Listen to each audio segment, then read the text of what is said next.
పశ్చిమ గోదావరి జిల్లా మార్టేరులో వైసీపీపై కూటమి నేతలు ఫిర్యాదు. గత ప్రభుత్వ హయాంలో శ్రీవారి లడ్డూను కల్తీ చేశారని కూటమి నేతలు ఆరోపించారు. తాజాగా ఆ తప్పును కప్పిపుచ్చుకునేందుకు డ్రామాలు ఆడుతున్నారని మండిపడ్డారు. పవిత్రమైన శాసనమండలిలో చెప్పులు వేసుకుని శ్రీవారి చిత్రపటాన్ని పట్టుకున్నారని అన్నారు. హిందువుల మనోభావాలను కించపరిచారని ఆరోపించారు. వైసీపీ నేతలు బహిరంగ క్షమాపణ చెప్పాలని డిమాండ్ చేశారు.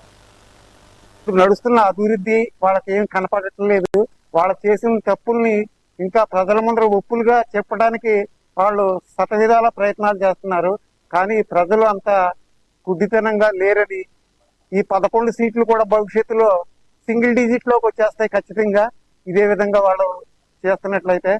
కానీ మనం కూడా కూటమి వర్గాలు కూడా చాలా బలంగా పనిచేస్తూ వాళ్ళని తప్పుడు సమాచారం ప్రజలకు అందిస్తున్న సమాచారాన్ని తిప్పికొట్టవలసిన ఆవశ్యకత మనకు అందరికీ ఎంతైనా ఉంది. దానికి అనుగుణంగా మనందరం పనిచేసి జగన్మోహన్ రెడ్డి యొక్క దుర్మార్గాన్ని ఎండగట్టవలసిన ఆవశ్యకత ఎంతైనా ఉందని సందర్భంగా తెలియజేస్తుంది. ఇప్పుడు నడుస్తున్న అభివృద్ధి వాళ్ళకి ఏం కనపడటం లేదు.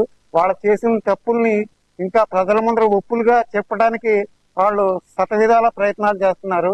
కానీ ప్రజలు అంత కుడితనంగా లేరని, ఈ 11 సీట్లు కూడా భవిష్యత్తులో సింగిల్ డిజిట్ లోకి వచ్చేస్తాయి ఖచ్చితంగా ఇదే విధంగా వాళ్ళు చేస్తున్నట్లయితే. కానీ మనం కూడా కూటమి వర్గాలు కూడా చాలా బలంగా పనిచేస్తూ వాళ్ళని తప్పుడు సమాచారం ప్రజలకు అందిస్తున్న సమాచారాన్ని తిప్పికొట్టవలసిన ఆవశ్యకత మనకు అందరికీ ఎంతైనా ఉంది. దానికి అనుగుణంగా మనందరం పనిచేసి జగన్మోహన్ రెడ్డి యొక్క దుర్మార్గాన్ని ఎండగట్టవలసిన ఆవశ్యకత ఎంతైనా ఉందని సందర్భంగా తెలియజేస్తుంది. ఇప్పుడు నడుస్తున్న కల్తీ జరగడం 100% వాస్తవం. కల్తీ జరిగింది, దీనికి మేము బాధ్యత వహించామన్న మాట తీసేసి ఇవాళ దుష్ప్రచారం అధికార పార్టీ మీద రుద్దే విధంగా ఈ వైఎస్ఆర్సీపీ పార్టీ అధినేత జగన్మోహన్ రెడ్డి మరియు వాళ్ళ ఎమ్మెల్యేలు, వాళ్ళ మాజీ మంత్రులు మాట్లాడుతున్న తీరు చాలా బాధాకరంగా ఉంది.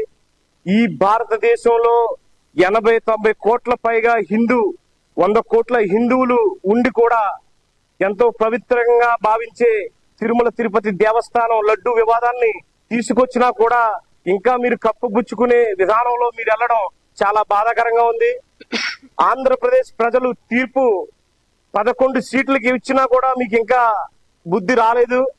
ఈ కర్మ మిమ్మల్ని ఎప్పటికీ వదిలిపెట్టదు. వచ్చే ఎలక్షన్ లో కూడా మీ స్థానం 0 స్థానంలో ఉండాలని నేను మనస్ఫూర్తిగా వెంకటేశ్వర స్వామిని నేను కోరుకుంటున్నాను. అదేవిధంగా అసెంబ్లీలో మీరు చేసిన అలరి, ఈ లడ్డు వివాదం, అలాగే ఈ రోజు మా వెంకటేశ్వర స్వామి ఫోటో హిందువుల మనోభావాలను దెబ్బతీసే విధంగా ఏదైతే అతి పవిత్రంగా మేము భావించే హిందువులందరూ వెంకటేశ్వర స్వామి ఫోటోని మీరు జోళ్ళు వేసుకుని, మీరు పాదరక్షలు వేసుకుని ఫోటోని ప్రదర్శించడం మీకు ఎంత దిగజారుడు తన రాజకీయానికి దోవతీసిందో తెలుసుకోవాలి. సీనియర్ నాయకులు ఉన్నారు, అలాగే వీళ్ళు మా ఎమ్మెల్సీలు ఉన్నారు, ఎమ్మెల్యేలు ఉన్నారు. మీకు ప్రజలు ఇచ్చిన పదవిని ఏ రకంగా వారికి కృతజ్ఞతా భావంతో చూపించాలో తెలియక వెంకటేశ్వర స్వామిని ఈ రకం కూడా మీరు కించపరుస్తున్నారంటే హిందువులు మిమ్మల్ని సహించేది లేదు. కల్తీ